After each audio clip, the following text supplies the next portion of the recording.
Question number 91 है।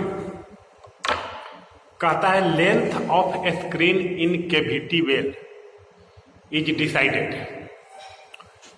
Cavity well में screen का लेंथ कितना होता है ये किस बात पर डिसाइड किया जाता है?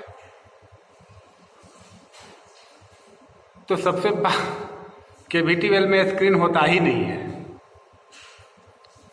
वेल कितने तरह के होते हैं लिख लीजिए। केविटी वेल, स्ट्रेनर टाइप का वेल, स्लोटेड टाइप का वेल, स्लॉटेड टाइप और ग्रेवल पैक्ड वेल। ये तीन चार तरह के, कहीं तीन तरह के लिखता है, कहीं चार तरह का वेल लिखता है।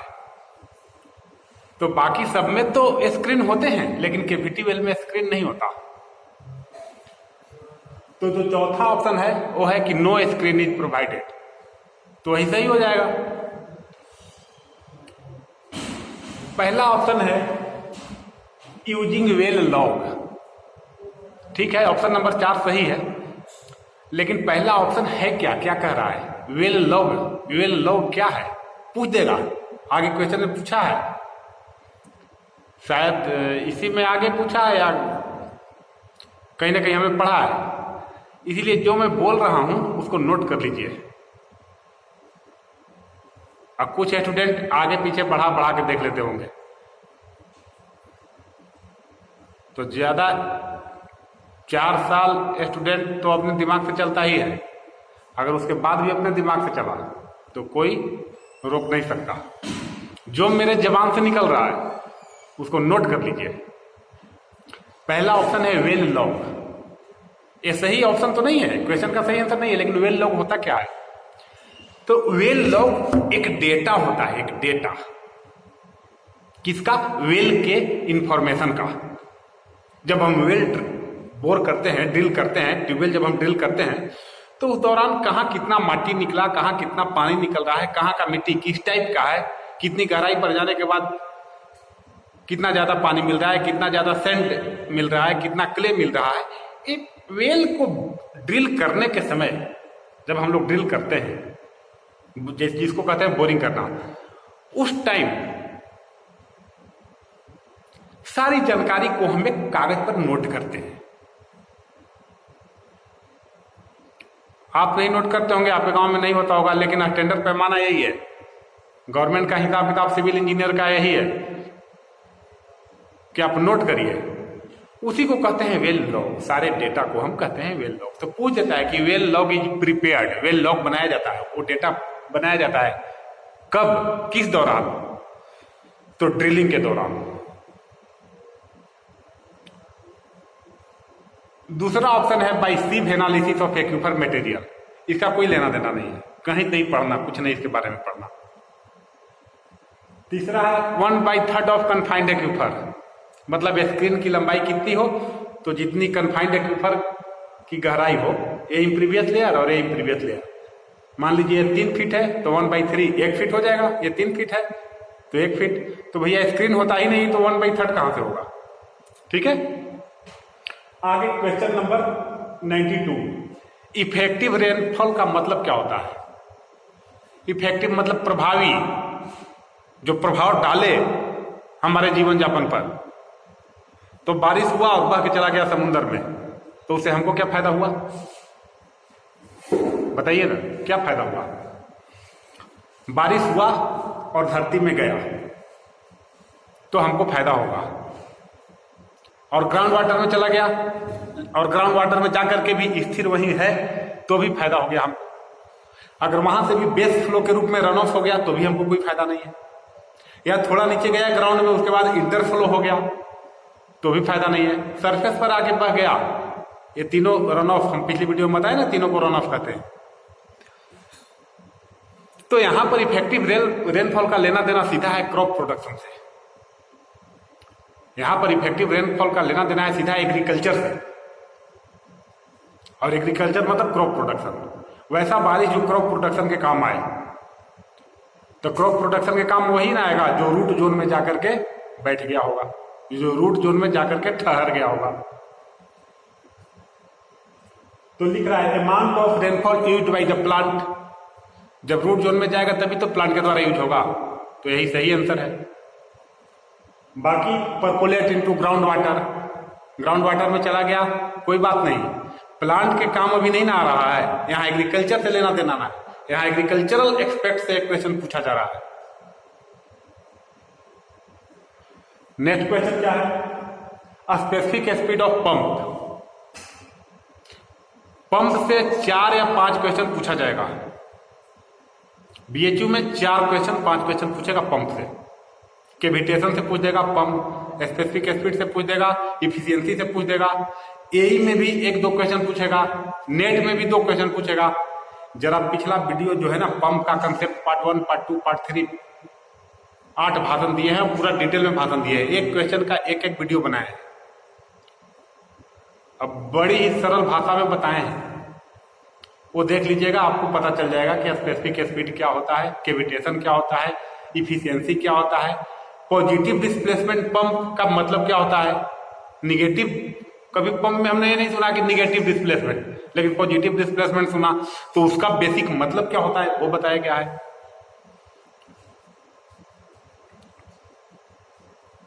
पूरा डिस्क्रिप्शन से दिया हुआ है। तो क्वेश्चन नंबर 93 के लिए आप पंप का 20 मिनट का 9 वीडियो है, 9 दूनी 18 मतलब 180 मिनट पूरा पढ़ जाएंगे, पंप का क्वेश्चन नहीं छूटेगा।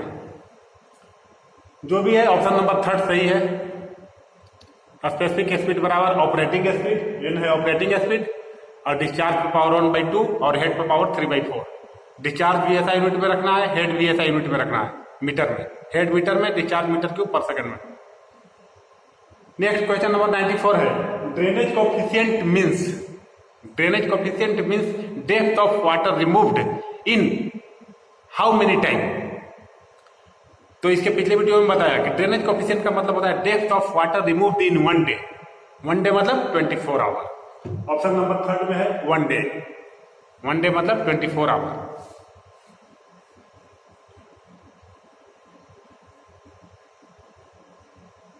तो ये हो गया 94। क्वेश्चन नंबर 95, वॉइड रेशियो के बारे में पूछा है। वॉइड रेशियो, कोई भी आपने एक ढेला ले लिए मिट्टी का, तो मिट्टी के ढेले में सूखा हुआ ढेला ले लीजिए, बिल्कुल ड्राई, बिल्कुल सूखा हुआ ढेला। तो सूखे हुए ढेले में आप एनालिसिस कर सकते हैं बहुत प्रकार से, लेकिन हमको बहुत तरह से एनालिसिस नहीं करना, हमको 2 तरह से करना है। एक तो कि सूखे हुए ढेले के अंदर एक पार्टिकल से दूसरे पार्टिकल के बीच में कुछ ना कुछ गैप होगा, कुछ खाली जगह होगा, बहुत माइन्यूट होगा ना। हर 1, 2, 3 पार्टिकल के बीच में कुछ ना कुछ खाली जगह होगा। इतना बड़ा ढेला है, उसके अंदर के पार्टिकल के बीच में कुछ ना कुछ खाली जगह होगा। सारे खाली जगह को अगर हम जोड़ लें तो मान लीजिए इतना खाली जगह आ गया, 5 सेंटीमीटर क्यूब, 5 सेंटीमीटर क्यूब खाली जगह आ गया। और टोटल ढेले का वॉल्यूम है मान लीजिए 20 सेंटीमीटर क्यूब, और 5 सेंटीमीटर क्यूब तो अंदर में खाली जगह है, वॉइड है, जिसको वॉइड कहते हैं। तो 5 हो गया इधर, अब 20 हो गया टोटल, बच कितना गया? 15। 15 क्या है? तो 15 है सॉलिड का वॉल्यूम, है ना, खाली जगह का वॉल्यूम और प्लस सॉलिड का वॉल्यूम जोड़ करके टोटल वॉल्यूम। यही 2 चीज होंगे ना, और 2 जोड़ करके तीसरा होगा टोटल। तो हमें क्या लेना है? 2 में पहला बटा दूसरा ले लेना है। पहला क्या लिखवाए हम? 5 सेंटीमीटर क्यूब क्या बोले? वॉइड का वॉल्यूम। तो वॉइड का वॉल्यूम ऊपर में, अब बटा नीचे में सॉलिड का वॉल्यूम। इसी को कहते हैं हम वॉइड रेशियो। और पोरोसिटी क्या कहते हैं, किसको कहते हैं? तो वॉइड का वॉल्यूम तो ऊपर में रहेगा 5 और नीचे में रहेगा टोटल। टोटल कितना था? 20। तो 5 बटा 20 और गुने 100। पोरोसिटी को हमेशा परसेंटेज में व्यक्त करते हैं, लेकिन वॉइड रेशियो को परसेंटेज में नहीं व्यक्त करते हैं, उसको फ्रैक्शन में ही व्यक्त करते हैं या पॉइंट में व्यक्त करते हैं।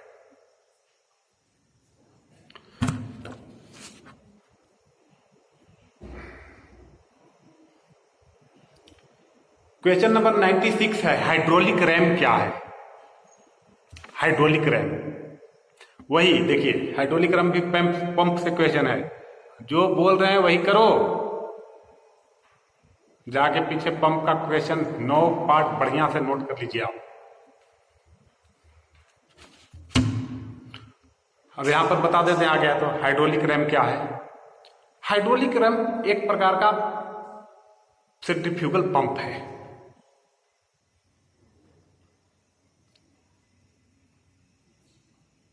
या मान लीजिए गलती बोला गया हमसे, सेंट्रीफ्यूगल पंप इसको ना मान के चलिए, अभी हमारे दिमाग में नहीं है, हम एग्जैक्ट हाइड्रोलिक पर ही चर्चा कर रहे हैं। हाइड्रोलिक क्या है?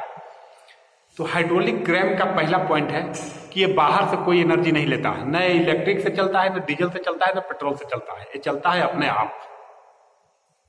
ये इसका एडवांटेज है। दूसरी बात कि ये पहाड़ी एरिया में यूज होता है। तीसरी बात, थोड़े कम हाइट के वाटर को पहले तो नीचे लाता है और फिर नीचे से ऊपर चढ़ाता है।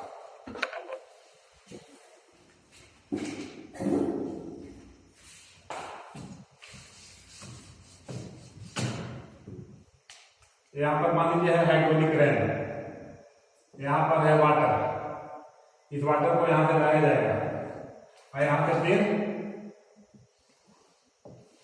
देखिए ये यहां पर इस हाइट पर वाटर था और इस हाइट पर पहुंचा दिया। थोड़े कम हाइट पर जो वाटर है, हम यहां पर है पंप, तो पंप के हिसाब से तो ये भी हाइट पर ही है और ये भी हाइट पर ही है, तो थोड़े कम हाइट के वाटर को इससे कई गुना ज्यादा हाइट पर पहुंचा देता है। ठीक है, एक हाइट जनरली 10 मीटर होता है, यहां से 10 मीटर आगे। अब 10 मीटर क्यों? एक बार या एक एटमॉस्फेरिक प्रेशर, एक एटमॉस्फेरिक प्रेशर में 10.33 मीटर हाइट ऑफ वाटर होता है, उतना ही इसकी कैपेसिटी है, उससे ज्यादा नहीं है। बहुत कम अमाउंट में मात्रा में पानी ऊपर पहुंचाता है, धीरे धीरे धीरे धीरे पहुंचाते रहता है। अगर कहीं से एनर्जी नहीं लेता है, न डीजल न पेट्रोल और न इलेक्ट्रिक, तो काम कैसे करता है? तो काम करता है एटमॉस्फेरिक प्रेशर पर। एटमॉस्फेरिक प्रेशर के हिसाब से ना उसमें सिस्टम लगा होता है जिसको कहते हैं इंपल्स, बार बार प्रेशर मारता है, आवाज आएगा बार बार। एयर कंप्रेस होता है, यहां पर एयर का वो लगा होता है चेंबर, नीचे में एयर का चेंबर लगा होता है, ऊपर से पानी के प्रेशर से एयर कंप्रेस होता है, ठीक है ना। और तुरंत फिर मौका मिलते ही एयर ब्लास्ट करता है। कंप्रेस एयर क्या होगा? मौका मिलते ही ब्लास्ट करने की कोशिश करेगा, उसी को कहते हैं इंपल्स या हैमर। हैमर मतलब हथौड़ा, वाटर हैमर के सिद्धांत पर या इंपल्स के सिद्धांत पर। तो क्वेश्चन हो गया हाइड्रोलिक रैम इज ए, पहला है पॉजिटिव डिस्प्लेसमेंट पंप, तो नहीं पॉजिटिव डिस्प्लेसमेंट तो ये है ही नहीं। उसके बाद दूसरा है रोटेटरी टाइप के पंप में आता है, रोटेटरी में भी बहुत तरह के पंप है, सेंट्रीफ्यूगल है, ये है वो है, पंप का पढ़ लीजिएगा। फिर है सेंट्रीफ्यूगल पंप, तो नहीं सेंट्रीफ्यूगल नहीं है, देखिए बोल के ही हम पीछे हट गए थे, हमें पता था कि सेंट्रीफ्यूगल नहीं है, हम गलत बताने जा रहे हैं। तीसरा है इंपल्स टाइप पंप, तो हाँ इंपल्स टाइप पंप है। थर्ड नंबर ऑप्शन सही हो जाएगा क्वेश्चन नंबर 96 का। और चौथा में है नन ऑफ द अबव, तो थर्ड नंबर सही हो जाएगा। 97 नंबर क्वेश्चन थ्योरेटिकल क्वेश्चन है, कहता है कि normal discharge of 10 metre diameter tubewell is about.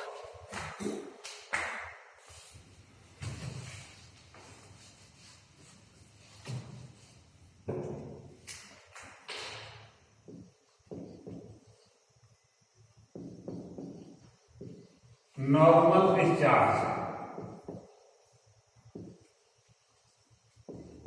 Of 10 centimetre diameter of tubewell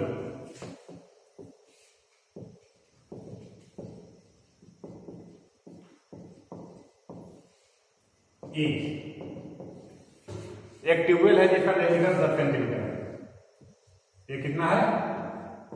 10 centimetre. इसका नॉर्मल डिस्चार्ज जनरल क्या माना जाता है? तो माना जाता है 10 लीटर पर सेकेंड।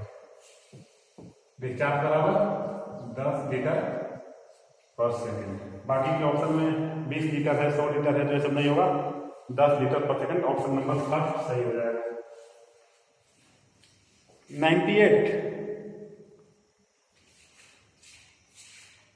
98 और 99 दोनों बता रहा हूं।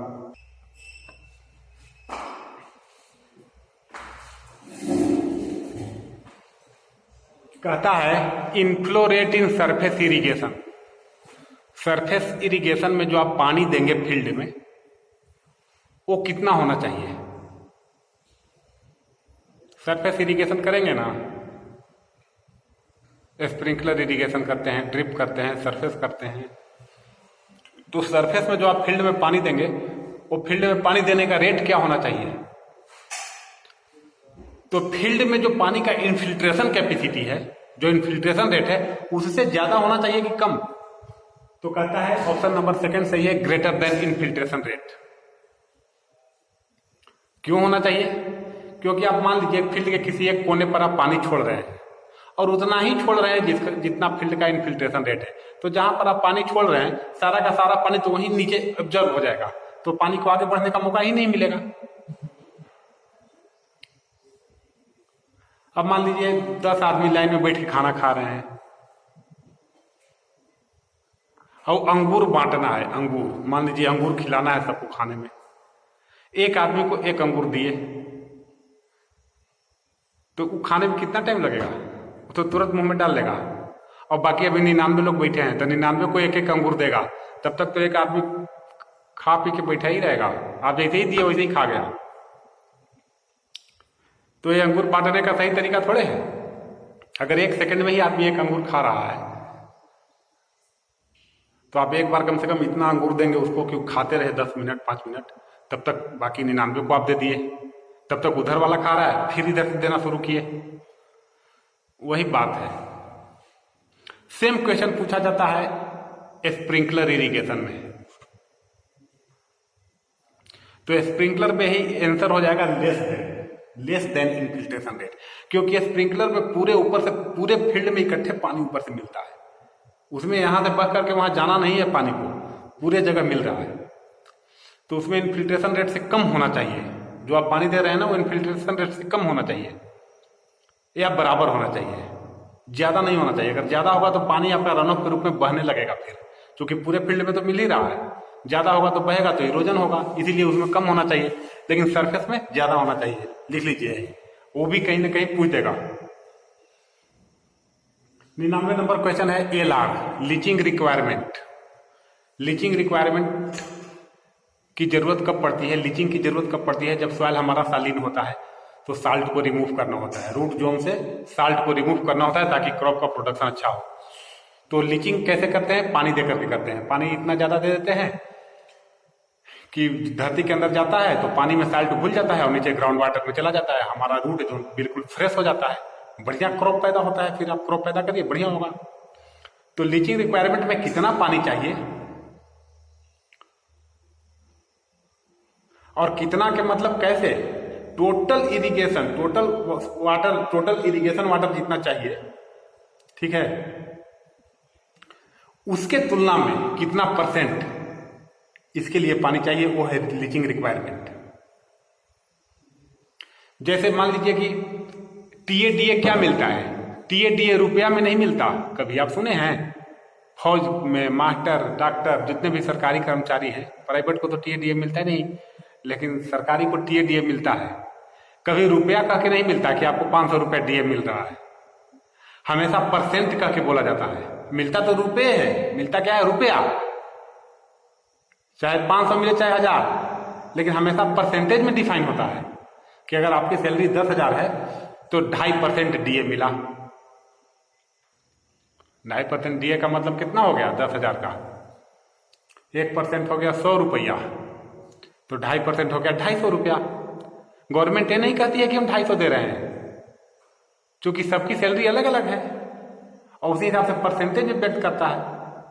तो जितना टोटल पानी इरिगेशन के लिए चाहिए उसका कितना हिस्सा, उसका कितना परसेंट साल्ट को बहाने के लिए चाहिए। अगर साल्ट प्रेजेंट है तो उसका कितना, तो उसको परसेंट में व्यक्त करेंगे ना, तो वही परसेंट में किया गया है। दोनों फार्मूला को लिख करके रख लीजिए, कहीं एक पूछ देगा कहीं आगे वो पूछ देगा। Electrical conductivity of irrigation water बटा electrical conductivity of drainage water. जो पानी आप दे रहे हैं ना उसका इलेक्ट्रिकल कंडक्टिविटी ऊपर में रखिए, और जो पानी ड्रेन करके आप निकाल रहे हैं ना, बाहर निकल रहा है, अरे बाहर चाहे ग्राउंड में अंदर में चला जाए, आप पानी देंगे फालतू तो चाहे वो ग्राउंड वाटर में चला जाए, चाहे ड्रेनेज करके उसको निकालेंगे तो उसमें साल्ट घुल घुल के निकलते रहेगा। तो उसका इलेक्ट्रिकल कंडक्टिविटी है बराबर इसी। अगर इसको हम ना लिखें, यहां ऑप्शन में सही वाला लिखा हुआ तो सही होगा, अगर ये ना लिखें तो फिर ये वाला फॉर्मूला भी होता है। Depth of irrigation drainage water, इसमें ड्रेनेज लिख लीजिए नीचे था, इलेक्ट्रिकल कंडक्टिविटी लिख रहे थे ड्रेनेज नीचे था, इसमें ड्रेनेज ऊपर आएगा और इसमें इरिगेशन नीचे आएगा, इसमें इरिगेशन ऊपर था, इसमें नीचे आएगा। डेप्थ ऑफ ड्रेनेज वाटर बटा डेप्थ ऑफ इरिगेशन वाटर। ठीक है। Question number 100, for operation of centrifugal pump without cavitation. अगर आपको फील्ड में सेंट्रीफ्यूगल पंप चलाना है, चाहे इरिगेशन के लिए चलाइए, चाहे पानी को किसी भी तरह पानी की जरूरत है आपको और आपको सेंट्रीफ्यूगल पंप चलाने की जरूरत है, तो सेंट्रीफ्यूगल पंप का इफिशियंसी बहुत बढ़िया, बहुत वर्सेटाइल पंप है, बहुत बहुमुखी पंप है, बहुत बढ़िया है, उसकी इतनी प्रॉपर्टी बढ़िया है कि कोई तुलना ही नहीं किया जा सकता बाकी पंपों से। लेकिन एक सबसे बड़ी खास बीमारी उसमें है, कॉमन बीमारी, जो कि है कैविटेशन। उसमें कैविटेशन होता है।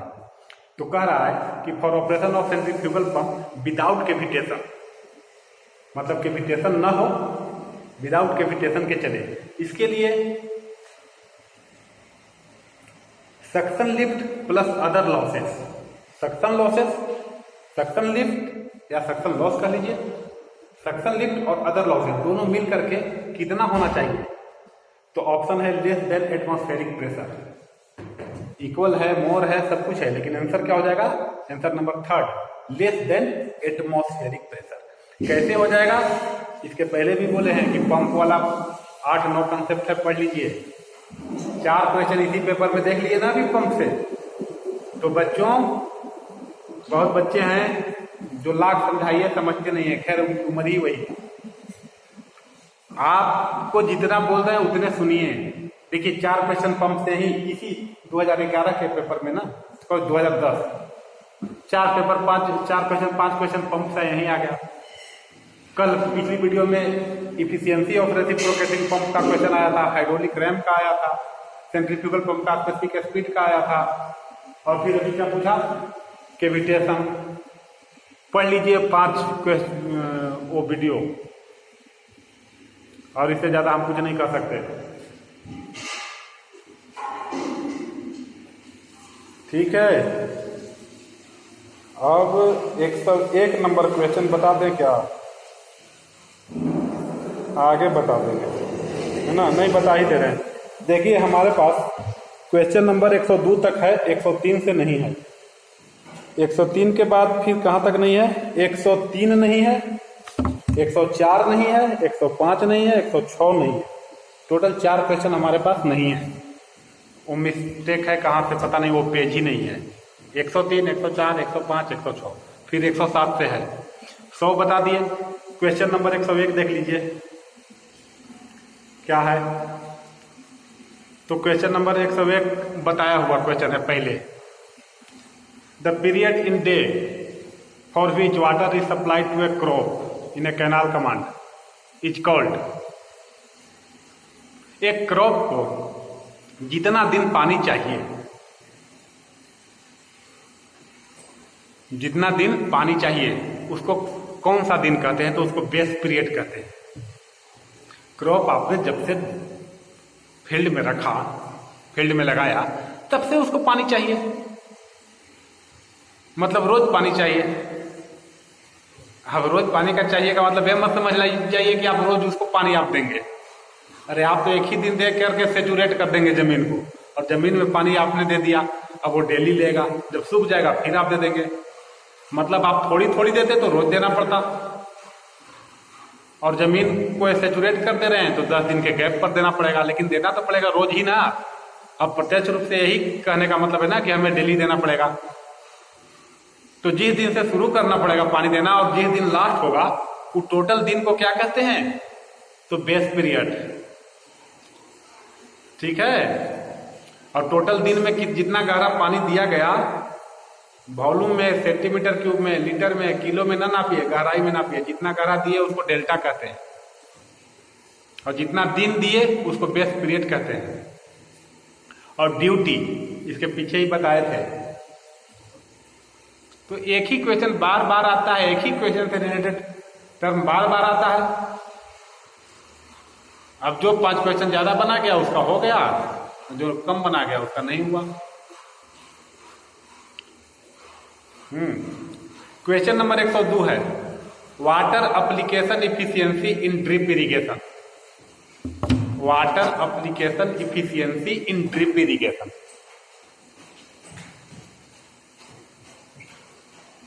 एप्लीकेशन इफिशियंसी को ऐसे लिखते हैं। एप्लीकेशन इफिशियंसी का मतलब होता है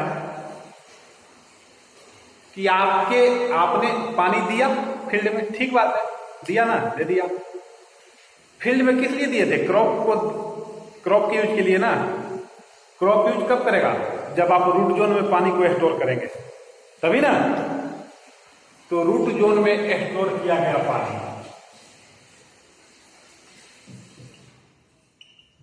रूट जोन में स्टोर हुआ पानी, आपने पानी मान लीजिए कि दे दिया 5 लीटर। नीचे total amount of water deliver into the field, मतलब कुल जितना पानी आपने फील्ड में दिया, कुल जितना पानी आपने फील्ड में दिया। मान लीजिए आपने फील्ड में 5 लीटर दे दिया, तो 5 के 5 लीटर का रूट जोन में जाके बैठ गया क्या? आपने 5 दिया तो 5 लीटर प्लांट के लिए हो गया? नहीं, कुछ तो जिस समय दे रहे हैं उसी समय इवेपोरेट भी होगा,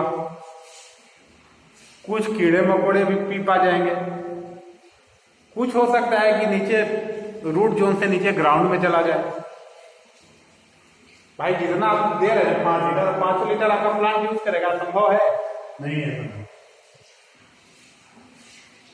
तो नीचे में तो हो जाएगा 5 लीटर, टोटल आपने 5 दिया, 5 और ऊपर में कितना होगा?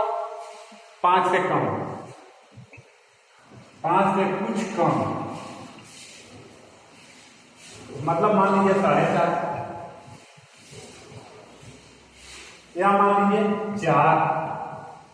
नीचे तो 5 में 5 ही रहेगा ना, नीचे तो ही कुल जितना दिए 5 भाग देंगे तो क्या आएगा? परसेंटेज में बताना होगा, भाग देकर फिर देख लीजिए आ जाएगा 90%, ये आ जाएगा 80%, 55, 45, 40, 80%, 90%।